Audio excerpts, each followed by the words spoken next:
It started as most things do, with boredom. I was surfing around on YouTube looking for funny or scary videos when I stumbled across something that caught my interest. It was run by a user who went by The Meat Man, and it involved stop motion footage using some very disturbing puppets. The first thing that caught my eye was the thumbnail. It was a figure that appeared to be crafted entirely out of ground meat. I remember seeing the model and lifting an eyebrow as I took in what I was seeing. Now, when I tell you that the models were grotesque, I don't mean that they were ugly or badly made. They were very well put together, and the amount of detail that got into them was astonishing. These meat puppets had hair, clothes and facial features that had all been meticulously crafted to the point of being a little too uncanny. I would have almost expected them to blink or move on their own, and it seemed too lifelike for the medium. The episode I found was episode 5, and as I switched it on, I quickly began to realise this wasn't normal YouTube content. Episode 5 involved 3 characters, Lisa, Steve and Michael, as they prepared for the arrival of a 4th character, Dawn. The background music was jangly and discordant, and it often made the voices hard to hear. The characters were cleaning up the house, which was mostly a sheet of paper with windows drawn near the ceiling and some furniture crafted from modelling clay. As they cleaned, a voice told us how Lisa was being lazy and expecting Michael and Steve to do the majority of the work. I remembered thinking this was odd because her character moved and dusted and tidied at least as much as the others, and they seemed to be working well together. After a few minutes of cleaning, a hand came down from the ceiling and congratulated Steve and Michael on a job well done. It then pointed a pudgy finger at Lisa and scolded her for being so lazy. The voice said that Lisa would not be allowed to join the party later since she hadn't helped. As Michael and Steve walked off stage, Lisa's character curled into a ball as loud party music started playing in the background. I remember feeling bad as the last frame sat frozen in place, the camera zooming in on Lisa as she sat hunkered against a wall. Though I couldn't hear anything over the loud party music, I could see the small figure shaking a little and thought she might be crying. What the hell is this, and why did it suddenly make me feel almost voyeuristic for watching and suffering of this lumpy, not person? After that, my morbid curiosity was hooked. I went to the channel and saw it had 10 videos up, all added within the last month or 2. The channel was small, only about 80 subscribers. They were all stop motion, where it used figures' grotesqueness to its advantage. I found the first episode, Friendship, and decided to watch. The video was about Lisa, the meat puppet from before, about how she was sad and lonely all by herself. The puppet mostly sat in the same familiar position, bent over and appearing to sob. Suddenly, 2 other familiar puppets, Steve and Michael, came into the scene, and Lisa looked up and seemed happy to see them. The pudgy hand, whom she called Father, said he had seen that she was lonely and he'd gotten her some friends so she wouldn't cry so much. The hand stroked her hair, and it seems to be much nicer to her now than it had been in the previous episode I'd watched. The 3 hugged and said they would be friends forever. Then the episode ended, and the screen went black. It had lasted less than 5 minutes all told, but still, it made me feel strange and more than a little put off. Those puppets were so odd looking. I just couldn't shake the feeling that there was something not right. But I was hooked. I loaded up the second video.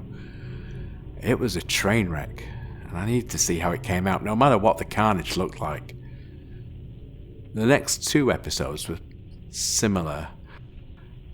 similar to what I'd come to expect. They were called Cohabitation and Family and followed the lives of Lisa and her new roommates. They set up some furniture and had some getting to know you chatter as the wonky music played again in the background, making their words harder to hear sometimes. It was the typical stop-motion fare. There were odd refrains. During one in particular, the boys, Steve and Michael, were talking with Lisa about what to make for dinner. The stop-motion abruptly cut, and you could see 5 or 6 seconds of the models just standing, as a loud sobbing came from the background. Amidst that sobbing, there was a soft but angry voice trying to quiet the crying. I had to rewind it a few times in order to catch it. I remember wondering if this was is this some kind of artistic film or something? Was the artist trying to make some kind of point? Maybe he was trying to hide it amidst the stop motion to make it more avant-garde. It wasn't until the 4th episode that things got bad for Lisa. I noticed that while the first 3 videos had come out one a day, the 4th video had taken almost a week to come out. Now, this wouldn't have been strange for any other channel, but total shift from episode 3 to episode 4, well, it was alarming. The video was about 5 minutes long. It seemed to entail Lisa going out on her own one night and getting lost. She'd gone out for a walk, despite being told not to by Father Hand, and had gotten herself lost in a forest that had been crudely drawn on white paper. He wasn't a consistent narrator because his voice and his tone seemed to get angrier as the episode went on. The condition of the puppet looked ghastly, and that only added to the surreal horror of the show. Lisa Puppet was in bad shape. Halfway through the show, a piece of her fell off and landed on the table. The narration ended abruptly as the music continued over the visual of the greying puppet just standing in place. The sound of someone stomping off was audible over the jangly discard, and the steps sounded heavy and angry.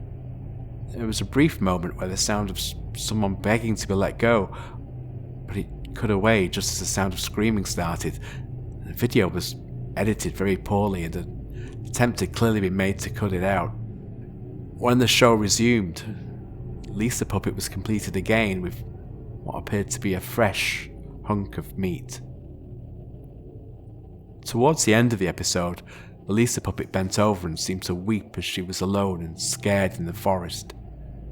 This weeping was overlaid by a soft and frantic weeping in the background, though I'm not sure we were meant to hear that part. Father Hand just appeared and showed her the way home. He scolded her for running away and told her she must never do that again. Much like an actual father, the Hand seemed relieved as well as angry, and Lisa went with him to the house, meekly enough. When they returned, the Steve and Michael Puppet did not seem happy to see her. They shunned her silently, and the episode ended with Lisa crying in a corner, and then the whole episode faded to black and the credits rolled. I hovered over my mouse on episode 6, not sure if I really wanted to watch anymore. Episode 4, called Thankless, made episode 5 make a lot more sense now. Father Hand was still likely punishing Lisa for running away, though the start of the episode made it very clear that she'd just been going for a walk. The episodes were easy enough to follow, but something in them still made me uneasy. Why were these characters living under this Fatherly Hand character? Why did the narrator call them roommates if Father Hand treated some of them like children? The whole show just had an odd, surreal nature to it. And there seemed to be an underlying story that I just wasn't getting. I was invested though, and had to see how it came out. Episode 6 was the strangest by far, and the comments in the video seemed to prove that I wasn't just going crazy. It was called Melancholy, and the episode started with the same weird dance music and a shot of Lisa hunched up and crying. This crying, however, was not the canned sound it had been before. The episode was 3.5 minutes of someone sobbing heartbreakingly. The kind of sobs that are equal parts hopelessness and terror. The camera seems to be slowly panning in on the intricate face of the meat puppet as the sobs in the background went on and on. I've seen some strange videos in my time, but this one... The final shot was the eye of the puppet, clearly defined and lovingly traced. You could see the meat beginning to mould, see the bright splotches that decorated the surface, and just before the screen faded to black, you could hear the elevated terror of the person sobbing just before it was shut off at the end of the episode. I had to take a break after that one. Reading the comments as I tried to make sense of what I just watched, the Meat Man's audience seemed to be a little divided on whether this was artistic expression or something much darker. One user said that the sobbing and screaming had been unique and that he couldn't find them on any of the free-for-use sound audio sites. Another questioned whether they were too real or not, thinking this might be someone's torture fantasy, but others seemed to think it was just some avant-garde piece that was a little too pompous for its own good. What they did agree on was that even if it was acting, those screams were all a little too real. I hoped that episode 7 would be a return to sanity, but episode 7, jealousy, was every bit as disturbing. The narrator telling us that the Dawn character was adjusting nicely to the house. All the tenants loved her. They all wanted to be a friend, and indeed, Father Hand, Steve and Michael were all standing around her and moving animatedly. Only one character, Lisa, didn't seem to want to be friends with Dawn. She seemed to be in another room, still hunkered up, crying. The narrator explained that Lisa was jealous of Dawn, and that Father was becoming cross with her attitude. The sobs from the previous episode were gone. There were some other low noises, barely discernible over the loud, jangling music.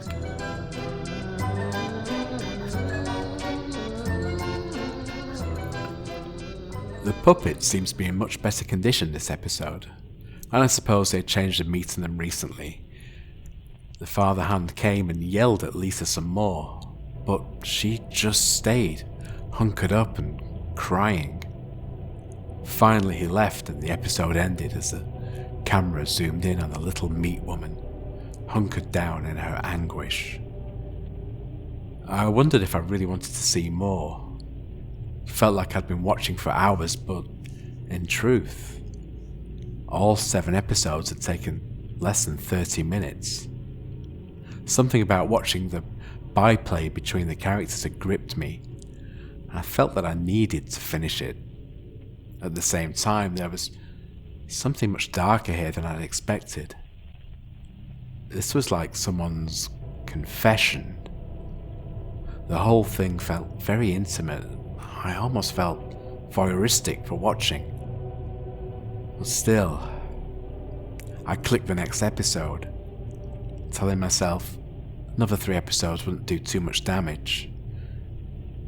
How wrong I was. Episode 8 was called Hatred. It opened with Lisa leaning against a paper wall as the others tried to get into her room. It started out nicely, asking her to come out, wanting to talk and wanting to see her. The narrator told us that Lisa had been shirking her chores and saying unkind things to Father Hand about the other roommates. Father Hand had, of course, shared these things with the others, and now they wanted to talk with her. As their knocks became pounds, all 3 of them pulling up on the paper door as they banged and kicked, Lisa pulled her hands to her ears and put her head between her knees. The narrator told us how Michael and Steve wanted to talk with her, how Dawn was really upset that Lisa would judge her so hastily. As they pounded and banged on the paper door, Father Hand came into the scene. Lisa looked up from her knees. Father Hand told her she had brought discord to the house and that he could no longer ignore her insolence. The hand turned itself into a fist and began to beat the puppet savagely. Chunks of meat fell off and were squashed beneath its pounding.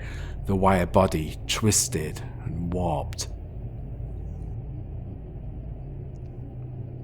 The scene was made all the more horrific by the carnival tune that scratched like razors across my brain. It ended as Steve and Michael knocked and the camera zoomed in on the sad pile of meat. The episode ended abruptly, and when I saw a pale figure staring back at me from a suddenly dark screen, it took me half a second to realise the pale, sweating figure was me. Episode 9, Contrition, was next. There was no question whether I'd watch it or not. I needed to know what came next. But episode 9 was as different from the others as night and day. It was a shaky cam of someone walking through a wood by night. A butter yellow light providing a small patch of illumination, and whoever was recording was breathing heavily as they trudged through the woods. The woods were silent as they went, and the leaves crunching underfoot were loud and jarring. The video was 4 minutes long, and 3.5 minutes were nothing but walking feet, crunching leaves and heavy breathing. Then, abruptly, they stopped before a small round stone. The ground before it was freshly turned up and put to rest sloppily. "Sleep well, Lisa," came a phlegmy voice of the cameraman, and then it all went black.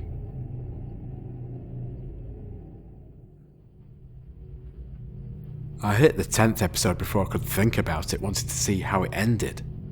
Episode 10, Ambivalence, seemed to be a return to normal. Dawn was sitting on the couch, seeming to laugh about something on a TV out of view. Michael and Steve seemed to be milling about, cleaning or chatting. The wall that had marked Lisa's room was nowhere to be seen. Father Hand looked over them benevolently as the narrator told us about Michael looking for a book he'd misplaced, and Dawn watching her favourite show. All seemed well. All seemed normal. Other than the broken corpse of Lisa that lay on the floor. The damage that the Father Hand had done still lay about the ground, and the meat was now dry and brown. Flies had begun to circle the meat body, and if one of the puppets had to go near her, they seemed to walk unheedingly over her body. The only character who seemed to notice her was Father Hand. He would look down at her from time to time, almost smugly, and shake his head before looking back at the other happy puppets.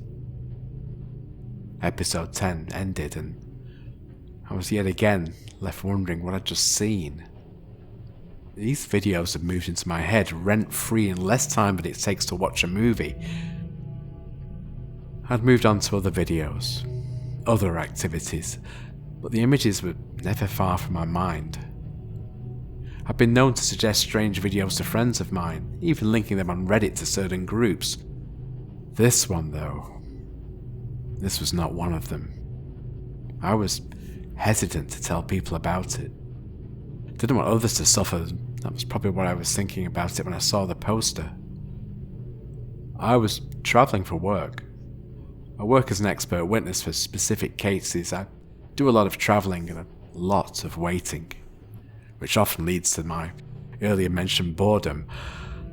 I was driving through Michigan when the call of nature became too much to ignore. Luckily, there was a rest stop up ahead. As I was zipping up and heading out of the restroom, I saw the missing persons wall. My eyes found the woman, and before I could stop myself, my breath caught in my throat. The woman's name was Elizabeth Rainey, 23. She'd been missing for the last 4 months. The poster was new, unmarred by yellowing and creasing, and I pulled it easily from the bullets in the board. Looking at her face, I realised how much work must have gone into her puppet.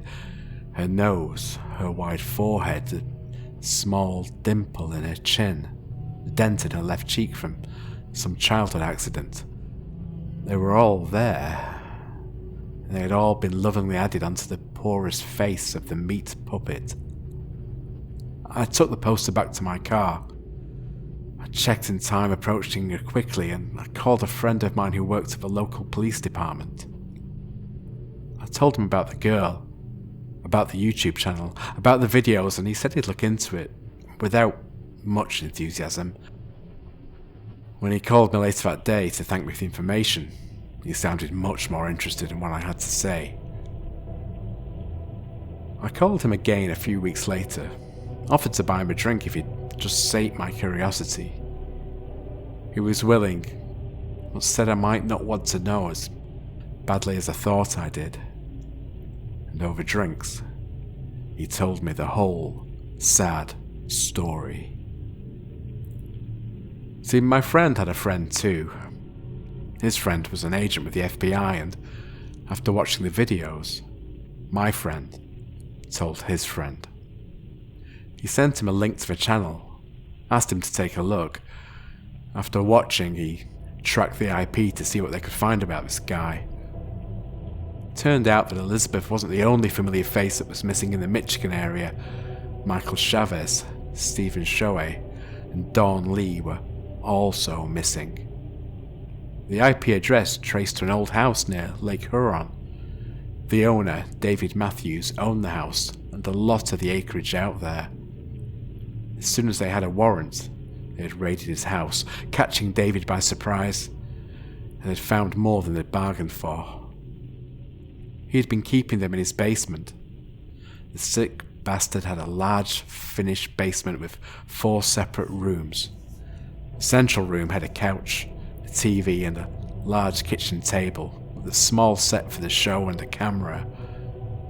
The meat puppets were on a shelf nearby, their bodies grey and sagging off their clothes hanger bodies. The other implement in the room was a large, rusty meat grinder. A meat grinder with strands of rotting meat hanging from the sprout. He said the flies had been thick in the room, and the sounds of moans had not begun until they started kicking down doors. Dawn, Michael, and Steve were lying in their respective rooms. Most of them, anyway, friend had said, taking a long pull from his beer. He sent me the photos of a crime scene, and I wish to God he hadn't. They had arrested David, finding him in the room that they had likely once belonged to Elizabeth. He'd been wearing her dress, the fabric badly stretched around his frame, and he was sobbing in the corner. No matter what the agent said to him, his response was always the same. I shouldn't have played God. I shouldn't have made her sleep. He just kept saying it, again, and again, and again. The survivors didn't say much of anything, my friend had told me. He had scooped them down to the bone, cutting off fingers and toes, arms and legs, all so he could grind them up to make his sick, twisted puppets. He'd used tourniquets and animal tranquilizers to keep them alive. Michael and Steve were now little more than torsos. Dawn was missing her legs, but her arms at least were thankfully intact. She'd only been in the basement for a month. It seemed like he hadn't as much time to take from her as much as the others. They'd gotten them all out of there, and David Matthews, the meat man, was now in custody. A real win for the good guys, my friend had said, with a stare 1,000 miles long. None of them will ever walk again, but at least we saved them before he could finish his sick play. They had yet to find Lisa's body, he told me, but they were still searching. And now I sit here writing, going over the facts. It all just runs through my head like a rat in a maze. Every sob, every moan was this sicko harvesting victims so he could replace the flesh of his precious meat puppets. And I was an unaware participant, watching and encouraging this sick bastard to continue. I want to forget, but I can't. I may never forget what I saw in that misspent hour of my life. I may never forget the terrible knowledge the meat man invested in me. I find any sense of curiosity I once had long gone. I think my days of roaming YouTube are over.